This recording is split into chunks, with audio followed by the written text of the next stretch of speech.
Bastidor CBN. Oferecimento GS Inima Ambiente. Nós cuidamos de água, nós cuidamos da vida. WTC Ribeirão Preto, onde tudo se conecta ao seu mundo. Copema Empreendimentos. Sicredi, não é só dinheiro, é ter com quem contar. Loteamento Nova Itália. Novo lançamento Side 997200768. Base Química, responsabilidade com a vida. Sábado, um pouco mais de 11 horas da manhã, começa o nosso Bastidor CBN, que você tem o nosso compromisso de levar informação, levar pessoas interessantes, importantes. E hoje eu convidei o André Nunes de Nunes, que é economista e doutor em economia aplicada pela Universidade Federal do Rio Grande do Sul. É uma pessoa extremamente dedicada à área econômica, estudiosa e que ocupa o cargo de economista-chefe do Sicredi, da Cooperativa Bancária Sicredi. André, obrigado por falar conosco. Olá, bom dia a todos, um grande prazer de conversar com vocês. André, você e a sua equipe, já há alguns anos, estão no top 5 ou entre os 5 que mais acertam as previsões de índices junto ao Banco Central. Ficar nesse cargo, ficar nesse patamar de um dos maiores acertadores é difícil. Como é que faz para se manter nessa certeza e nessa segurança? Ah, que legal. Edmo, a gente às vezes brinca que a gente talvez não foi o que acertou mais, mas o que errou menos, né? Porque de tão difícil que é para estar figurando ali entre as instituições que mais acertam. Tem, por exemplo, um prêmio que é do Broadcast, que é onde o mercado financeiro se informa, onde tem as notícias ali de informação de finanças, né, para o Brasil inteiro, e eles fazem um ranking anual das instituições que mais acertam. Esse ranking tem há 20 anos, fez 20 anos agora em 2026. E para ter uma ideia, o Sicredi ficou em 11 anos entre os primeiros colocados desses 20 anos em que o ranking existe. Então, não é uma participação fortuita que a gente consegue em termos de apresentar boas projeções, mas é um processo. Eu acho que o grande segredo é que a gente tem aqui um nível técnico muito grande e cria processos, modelos, como se fala, né, em linguagem de economista, de estatística, né, em modelos para prever as principais variáveis econômicas. Mas muitas vezes a gente leva ali, né, uma lambada do cenário, né, tem muita incerteza envolvida e tem que se virar para tentar entender rapidamente, assimilar rapidamente o que acontece com o cenário econômico e colocar isso nas nossas projeções. Por exemplo, esse ano, lá em março, né, ninguém imaginava aquela guerra, né, dos Estados Unidos e Israel atacando lá o Irã, e que isso ia provocar um fechamento do Estreito de Hormuz, diminuição no tráfego de petróleo e derivados, e que isso tem impacto depois, né, na inflação, no preço de combustíveis. Imagina que a gente tem que mandar projeções ali com 12, 14 meses antes, e a gente precisa, portanto, ter uma boa dose de sorte também, de quando acontece um evento desse, a gente sabe que tem que mudar tudo e muito rápido, né, refazer uma leitura do cenário econômico como um todo. Mas é mais processo do que ter só talento, né, do que ser só um bom profissional, mas é conseguir desenhar um processo para ser consistente ao longo do tempo. Mas isso dá uma tremenda segurança também, né? É uma grande chance de acerto para todos os cooperados da Sicredi, né? Eu queria te fazer uma pergunta, eu estou pensando aqui, eu entrevistei o Carlos Alberto Sardenberg o ano passado, e eu fiz a primeira pergunta para ele, me veio na cabeça, eu falei, vou repetir para o André. Quem é que está certo? A Faria Lima ou o governo federal? Eita, eu acho que aí, dependendo qual tema, né? Eu acho que tem um tema ali que é o tema fiscal, e a Faria Lima nada mais é do que aonde a poupança de todas as pessoas passa para ser investida. E dado que a gente tem uma dívida pública muito elevada no Brasil e um governo que se endivida com uma taxa de juros alta, né, ao longo do tempo, eu acho que esse é um ponto importante. A gente vê desde 2014 em que só um ano, só 2022, a gente não teve déficit, isso para a linguagem, né, do dia a dia, para quem está em casa, né, no sentido de que o governo em um ano não gastou mais do que arrecadou, nos outros anos todos ele gasta mais do que arrecada, e a gente tem uma dívida pública que sai ali de 58% do PIB e está beirando ali os 84%, 85% do PIB agora. Então é uma dívida que cresce muito. E quando compara o Brasil com outros países como a gente, emergentes, né, países que não são os desenvolvidos, a gente é um dos que tem a maior dívida, a maior taxa de juros e a maior e o maior tempo, né, gerando déficits ali em termos consecutivos. Então o que o investidor, e aí é muito caracterizado pela Faria Lima, né, ele vê esse cenário como um risco, né, o risco de que parte dessa dívida pode não ser paga, mas não um calote tradicional, mas que pode acontecer mais inflação ali na frente para corroer essa dívida. O próprio mercado também olha e diz o seguinte, olha, como é que esse país vai crescer se o que ele está gastando dinheiro não é com investimentos, é com gastos correntes. Então tudo isso coloca na conta, né, a expectativa de um crescimento menor na frente, de uma inflação mais elevada, e isso faz com que o mercado, e aí caracterizado muito pela Faria Lima, peça taxas de juros mais elevadas para carregar essa dívida que é mais arriscada vis-à-vis outros países, né? Então, do ponto de vista de política fiscal, eu acho que nesse lado eu estou um pouco com a visão da Faria Lima de que, olha, tem um risco, a gente não consegue sustentar esse modelo por mais 5, 10 anos sem chegar ali a ter uma crise de confiança, algum colapso, algum período de inflação mais elevada. E você sabe que é uma coisa, você falou 5 ou 10 anos, e é uma coisa que eu gostaria que você, se você fosse possível definir para o nosso ouvinte, que não é um economista como você e entende do assunto como você, mas a gente fala assim, ó, o governo está gastando muito, o governo está gastando mais do que arrecada. Eu lá em casa, se eu gastar mais do que eu arrecado 2 meses, eu tô no Serasa, eu tô no SPC, eu tô devendo no banco, o banco cobrando juros, etc e tal. E por que se o governo gasta mais do que levanta, por que o governo demora tanto para acontecer algum embargo, algum impacto na política desse governo?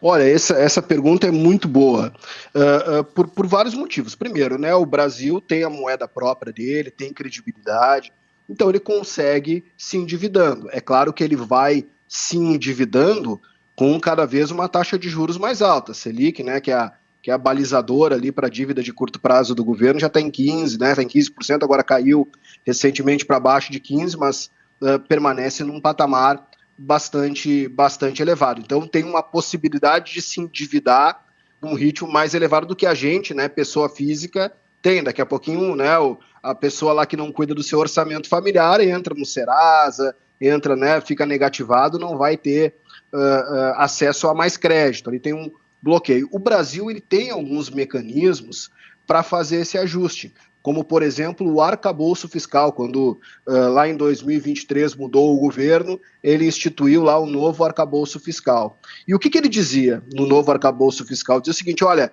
o gasto do governo ele vai crescer todo ano, que é parecido com a inflação, mas até no máximo 2,5% real. É mais ou menos o seguinte, olha, se a inflação foi 5%, ele vai crescer o gasto no máximo até 7,5%. Então é 2,5% real.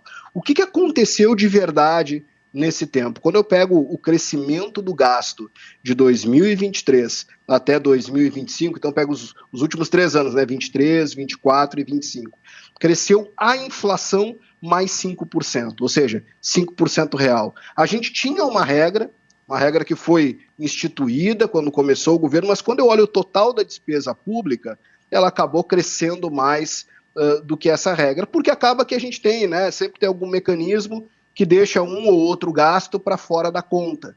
Então é aquela contabilidade do seguinte, olha, eu vou fazer um regime a partir de hoje, né, mas eu não vou contar aquela sobremesa que eu como depois do almoço lá nas minhas calorias, né? O churrasco de domingo também não vai contar no meu regime, ou a cervejinha que o pessoal vai tomar assistindo o futebol. O que vai acontecer no final do dia? Vai ter não interessa como é que tu contabilizou ou não contabilizou, aquelas calorias todas que tu ingeriu a mais vai diminuir, vai fazer com que tu engorde, não emagreça. E o que a gente faz, o que a gente tem no Brasil hoje é mais ou menos isso. Nós temos uma regra, essa regra limita o crescimento da despesa, mas acaba que de algumas formas o governo consegue gastar um pouco além disso. E eu acho que tem um ponto que talvez seja o mais importante, que talvez quem está em casa está perguntando o seguinte: olha, talvez o que essa pessoa precisa, na tua analogia, é ganhar mais, né? Ter um salário maior. E aí a gente olha agora pelo lado da receita. Quando eu olho o crescimento da receita, ela cresce muito forte, muito acima da inflação, ela cresce mais ou menos o equivalente ali à inflação mais o PIB, então ali num ritmo, né, de 7, 8, 9% ao ano. Então não é um problema de que a receita não tem crescido. A gente viu que tem acontecido nos últimos anos aumento de impostos. O problema é que a despesa cresce num ritmo que é ainda maior do que esse crescimento que tem a receita. Então é um problema ali de conseguir fazer com que o crescimento da despesa seja de forma mais lenta. Veja que o ajuste fiscal que se fala, que precisa fazer, principalmente a partir, né, do próximo governo, dado que ano eleitoral é difícil, né, que os governos, em qualquer âmbito, né, gastem um pouco menos, não é cortar a despesa, não é diminuir benefício social, ou diminuir o benefício do INSS, ou cortar cargos de funcionário público, não, é crescer o ritmo da despesa numa velocidade menor, crescer menos do que vem crescendo nos últimos anos. A gente tinha, lá em 2017, começou a ter lá o teto de gastos, né, que foi muito mal falado, mas o que ele estabelecia? Que a despesa como um todo ia crescer só igual à inflação. Por que isso? Porque a receita ela cresce igual à inflação, mais o que cresce a economia. Portanto, ao longo do tempo, tu ia gerar uma gordura ali, ia gerar um saldo positivo, que a gente chama, né, de superávit nas contas do governo. O que a gente conseguiu fazer depois de acabar com o chamado teto de gastos, com esse novo arcabouço fiscal, é que a gente gasta ainda um pouco mais, mas não tem sido suficiente para gerar essa gordura. Né? Ou seja, o discurso, né, dessa reforma tributária não se cumpre, o discurso, ela foi, de certa forma, uma flexibilização no controle do teto de gastos, e o que permitiu o governo poder gastar mais ainda do que poderia.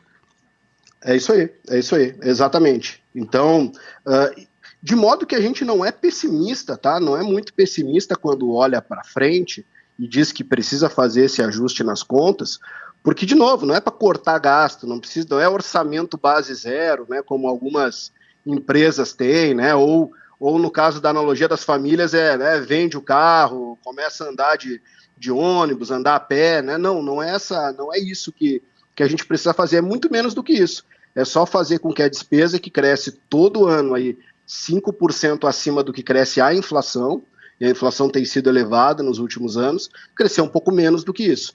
Porque todo ano a receita cresce. A economia naturalmente crescendo, né, e a inflação que existe faz com que a arrecadação do governo cresça ano após ano. Então, não estou dizendo que é fácil, mas não é complexo o que a gente precisa fazer daqui para frente. Tá. Eu estou falando com o André Nunes de Nunes, economista-chefe do Sicredi, está trazendo um panorama da nossa estrutura de economia atual do Brasil. E eu vou chamar o intervalo e daqui a pouquinho a gente tá de volta. Até já. Bastidor CBN. Oferecimento GS Inima Ambiente. Nós cuidamos de água. Nós cuidamos da vida. WTC Ribeirão Preto, onde tudo se conecta ao seu mundo. Copema Empreendimentos. Sicredi, não é só dinheiro, é ter com quem contar. Loteamento Nova Itália. Novo lançamento Side. 997200768. Base Química. Responsabilidade com a vida. Bastidor CBN. Apresentação: Edmo Bernardes.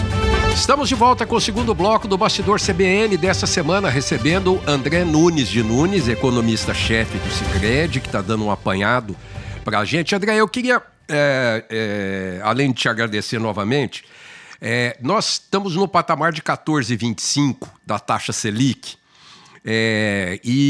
muita gente cogitando que nós íamos terminar o ano na casa dos 13 e baixo. Hoje, vocês, analistas, estudiosos e enfim, profissionais do assunto, já estão argumentando que não baixa de 14, ou a possibilidade de terminar com 14 e não 13 baixo é muito grande. É por aí? É por aí. Eu acho que a gente teve dois eventos exógenos, né, ou seja, que são alheios à nossa, né, à vontade ou que o Brasil poderia fazer, que impactam a inflação, que um é essa guerra no Oriente Médio, um aumento do preço do petróleo, que não impacta só os combustíveis, mas toda a cadeia de custos de produção. Quando a gente conversa com as indústrias, né, os insumos plásticos estão mais caros, quando a gente conversa com o agro, todos os defensivos, fertilizantes estão mais caros, e tudo isso acaba batendo na inflação lá na frente. Outra coisa que se tem no radar muito forte é a ocorrência do El Niño. Então o El Niño faz com que a gente tenha muita chuva em algumas regiões, principalmente, né, mais na região sul do país, mas pega outras regiões ali como o próprio sudeste, centro-oeste, em que tem a chance de ondas de calor, de menor incidência de chuva, e isso faz com que a gente tenha uma alta ali em termos de preços de alimentos. Então esses dois eventos que são alheios a ele, elas acabam trazendo um pouco para cima as expectativas de inflação, o que se imagina que vai ser a inflação lá para frente. Junto com isso, o que a gente viu ao longo dos últimos meses foi o governo iniciando também, né, a política fiscal, como a gente diz, os gastos públicos, sendo acionados ali numa velocidade, né, numa intensidade muito grande para aumentar o consumo, aumentar os investimentos, e nesse que a gente sabe que é o ano eleitoral, e a gente tem visto que historicamente isso acontece. Então a gente teve, por exemplo, esse ano a redução lá do imposto de renda retido na fonte para quem ganha até R$5.000, teve também novos programas ali de financiamento de crédito direcionado, mais recentemente aquele para troca de veículos. Tudo isso faz com que o consumo fique mais aquecido, e isso é um catalisador ali para que a gente tenha uma inflação um pouco mais elevada. Então a gente tem esse impulso que a gente diz do gasto público, que faz com que a demanda, né, o consumo fique mais elevado, e a gente tem esses outros fatores que fazem com que os custos de produção, os custos de vida, né, também fiquem mais elevados. Então aquele cenário que se tinha no início do ano, que era esse mesmo, a gente estava imaginando lá que ia ser 13,25, 12,75, talvez a taxa de juros básica da economia, e hoje a gente já está com um patamar aí mais perto, né, mais perto dos 14%, justamente porque o Banco Central tem que dar conta, né, mesmo com uma taxa de juros alta dessas, ele não consegue segurar tanto a inflação, porque existe lá uma parte da política pública que acaba estimulando muito o consumo. A gente gosta de fazer uma analogia, e vários economistas fazem, que é de quem dirige com um pé no freio e outro pé no acelerador, né? Então o Banco Central, na verdade, com os juros altos, ele tenta pisar no freio com força.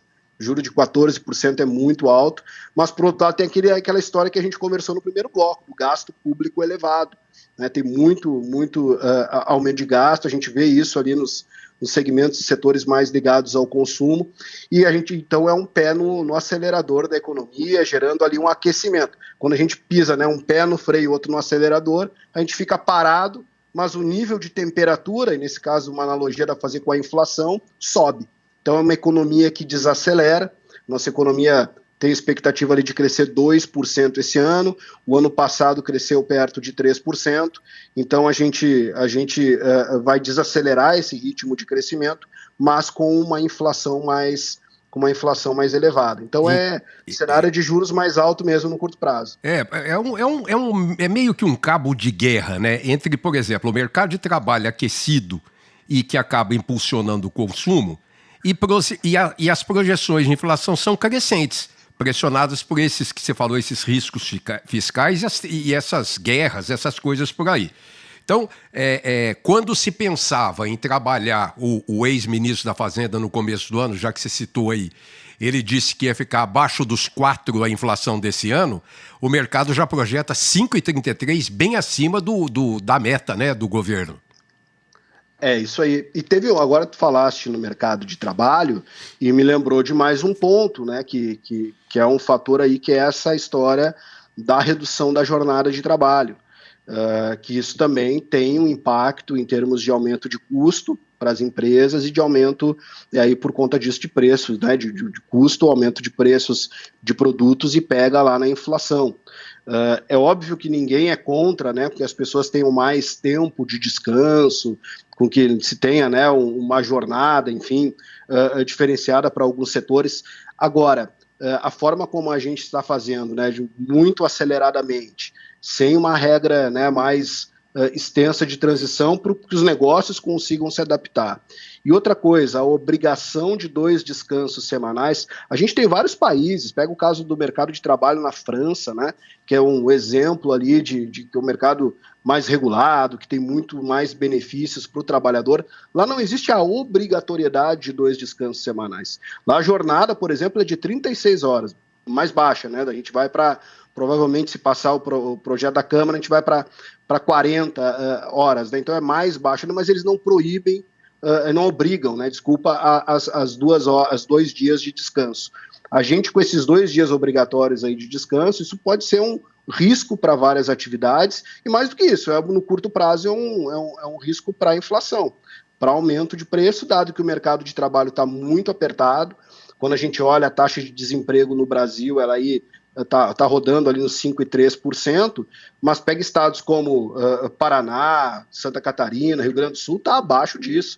Santa Catarina está 2,7%, São Paulo também está abaixo da média em termos de taxa de desemprego. Ou seja, existe ali uma dificuldade para as empresas, e principalmente para as pequenas, médias, manterem trabalhadores, treinarem trabalhadores e arcarem com esse custo da mão de obra. Então é outro fator que acaba impactando também bastante nesse cenário de juros e de inflação. Bom, esse modelo que o governo adota, que estimula o consumo das famílias, também por meio de benefícios sociais, né? Reajuste de salário mínimo, de novas linhas de crédito, como o Move Brasil. Esse modelo de crescimento feito por esses aspectos, alavancado nesses aspectos que eu citei, que é o incentivo da demanda, chegou no seu limite ou ainda é sustentável? Não, a gente está chegando no limite. A gente vê isso pelos dados de endividamento, o grau de comprometimento da renda das famílias com pagamento de dívidas, né, pagamento de parcelas de cartão, dívidas, financiamentos, está batendo ali em quase 30% da renda, que é aquela chamada zona de superendividamento, aquela, né, quem é mais de antigamente sabe, né, quando ia tirar um crédito tinha aquela ideia de, ou quando vai tirar um crédito habitacional, fazer um financiamento habitacional, sabe que a parcela da dívida não pode passar de 30% da renda. Se a gente pegar a média do brasileiro, a gente está chegando nessa zona, que é a zona que a gente fala que, olha, não é mais saudável se endividar. Veja que consumir não é ruim, né? A gente trabalha e quer que a economia cresça, e estuda e se desenvolve para consumir cada vez mais. A questão é que a gente, quando faz isso, sem com que o lado da produção, o lado da produtividade acompanhe, a gente acaba vazando grande parte desses estímulos para o consumo, que vão ser, na verdade, representar inflação ali na frente. Quando a gente vê uma economia com um mercado de trabalho tão apertado, mais incentivos para o consumo, tende a gerar muito mais inflação do que crescimento necessariamente, né, na quantidade e bem-estar das pessoas. E a gente vê muito claro isso, que é quando eu pego, né, os dados de crescimento médio da economia nos últimos 2, 3 anos, ele foi relativamente elevado, e quando a gente olha, por outro lado, para a satisfação do consumidor, está baixa.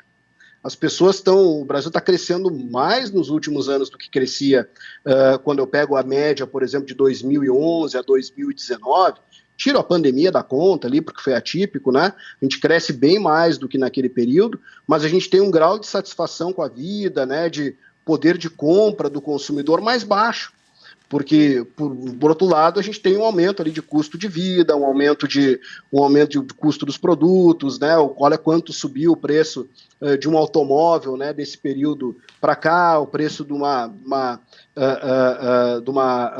mensalidade escolar, do plano de saúde.